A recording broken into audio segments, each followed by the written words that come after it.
چاند رات شریعت اسلامیہ میں لیلۃ الجائزہ کہلاتی ہے، اور اللہ تعالیٰ جل شانہ بندوں کو اس رات نوازتا ہے کہ پورا مہینہ تم نے روزے رکھے اور اب میں تمہیں اس کا صلہ عطا کروں گا۔ اور لیلۃ الجائزہ میں اللہ عیدی عطا کرتا ہے، اور بندوں کو وہ عطا کرتا ہے جو وہ سوچ بھی نہیں سکتے کہ ہمارا مالک ہمیں کیا کیا عطا کرتا ہے۔ ہر شخص جو عیدی دیتا ہے وہ اپنی طاقت کے مطابق دیتا ہے نا۔ آپ کو بھی بچپن میں عیدی ملتی رہی ہوگی، اب بھی ملتی ہوگی، تو کوئی 10 روپے، کوئی 20 روپے، کوئی 50 روپے، لیکن کوئی ایسا بھی ہوتا ہے کہ جس کے پاس فراوانیاں ہوتی ہیں تو پھر اس کی عیدی تو اس کی عیدی ہوتی ہے۔ تو ہر شخص اپنی کیپیسٹی کے مطابق ہی عیدی دیتا ہے نا۔ تو یار جب ایک عام آدمی 10-20 روپے دے دیتا ہے، لیکن جس کو اللہ نے بڑا نوازا ہو تو وہ پھر 500 روپے کا نوٹ آپ کو دیتا ہے کہ جناب یہ عیدی ہے آپ کی، تو پھر اللہ کتنی عیدی دیتا ہوگا، وہ کتنی کرم نوازیاں فرماتا ہوگا۔ تو یار جب عیدی لینے کا وقت ہو اس دن ہم بازار میں ہوں، جب عیدی لینے کا وقت، کچھ لوگ اپنے سارے کام اور ساری خریداری چاند رات کے اوپر چھوڑتے ہیں کہ اس رات کو ہم بازار جائیں گے۔ کچھ لوگوں کو شوق ہوتا ہے اس رات بازار جانے کا، حالانکہ بازار شر الاماکن، بری جگہ، سب سے بہتر جگہیں اللہ کے گھر مسجدیں ہیں، اور سب سے بدترین جگہیں بازار ہیں۔ تو مجبوری کے ساتھ بازار میں جایا جاتا ہے، آپ کی مجبوری ہے کچھ خریدنا، اور اگر آپ کاروبار کرتے ہیں تو آپ کی مجبوری ہے کچھ بیچنا، تاکہ آپ اس خرید و فروخت سے اپنے بچوں کا رزق کما سکیں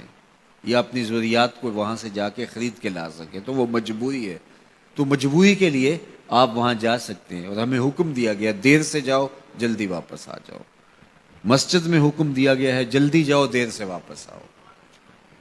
اور ہمیں پتہ ہے کہ چاند رات کو رش کتنا ہوتا ہے، اور ہم اسی وقت کے لیے سارے کام چھوڑے ہوں جب کہ کندھے سے کندھا چھو رہا ہوتا ہے،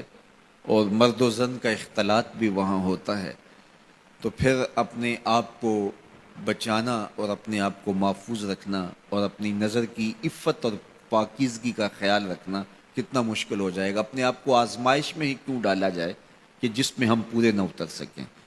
تو اس لیے یہ بات ذہن میں رکھیے گا کہ یہ لیلۃ الجائزہ ہے، یہ جولی پھیلا کے رب سے مانگنے کا وقت ہے،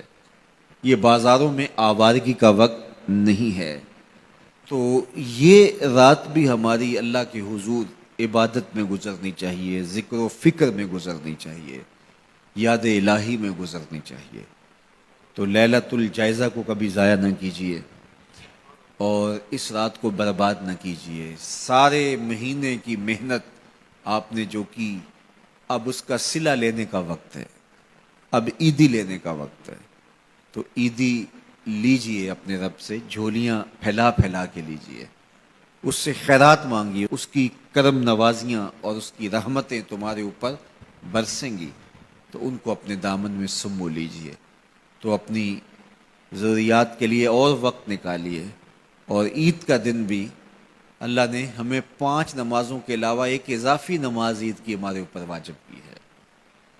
عید کے دن تو لوگ فرض نمازیں چھوڑ دیتے ہیں، جبکہ عید کے دن فرض نمازوں کے علاوہ ایک اضافی نماز رکھی گئی ہے۔